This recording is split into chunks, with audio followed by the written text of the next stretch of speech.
আমি একটা গোলতা লই। লেমু লেমু লেমু। আপু কে ফেসবুক ইউটিউবে কিউকাম্বার পিকলস এর ভিডিও দেখতে দেখতে পুরো বেদিক হয়ে গেছি। কারণ আজকে আমারে কিউকাম্বার পিকলস বানাই দেবা। কিউকাম্বার পিকলস আবার কি?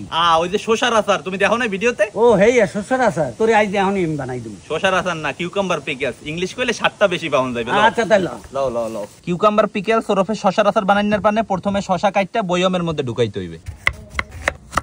আব্বু এই কিউকাম্বার পিকলস তুমি কোন সময় খাইছো? না। কে বসনিয়া বইয়ে বলে কি খাইছালা এরমের? হেইডা এই জাতেরই, কিন্তু এটা টক বেশি। ও শসা বয়মের মধ্যে ঢুকাই হয়ে গেছে। এখন বয়মের মধ্যে দিমু 4 কোয়া রন, কাঁচামরিচ, এখন দিমু লেমু, চিলি ফ্লেক্স বা হুগনা মরিচের গুঁড়ি, হররা বাড়া, নুন।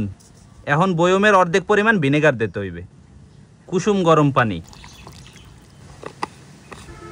বয়মটা এখন 2-3 দিন ফ্রিজের মধ্যে হান্দাই থইতে হইবে। কি আব্বু কিউকাম্বার পিকলস খাইতে কি মজা লাগবে? হ্যাঁ কইতার মো 2-3 দিন পর। হ্যাঁ তাহলে লও ফ্রিজে হান্দাই থই। আচ্ছা ঠিক আছে। টানা 2 দিন ফ্রিজে রাখার পর এই হইছে আমাগো কিউকাম্বার পিকলস এর অবস্থা। এখন খালি খাইয়ে দেখেন না পালা যে কেমন লাগে। আব্বু তোমার কিউকাম্বার পিকলস তো রেডি। ওরে আল্লাহ, শসার আচার হইয়াও গেছে। আরে শসার আচার না, কিউকাম্বার পিকলস। আরে বেটা তুই ইংলিশ কইছ না, খাই দেব। এখন হইছে আনবক্সিং এর পালা। সবজি দোতরা দিয়ে গেছে। 2 দিন হয়ে গেছে না বেটা? হ্যাঁ কিউকাম্বার পিকলস আমি এক লইয়ে লই। ভিডিওর মধ্যে দেখলাম আব্বু এ বলে কসকস করে, এত মনে হয় না যে কসকস করবে। নরম হয়ে গেছে। দেখে লই খাইয়া কি কও? বিসমিল্লাহ। জাত সর্ষে মরিচের যেটা জাজাইতে আছে, সুক্কা লাগে না।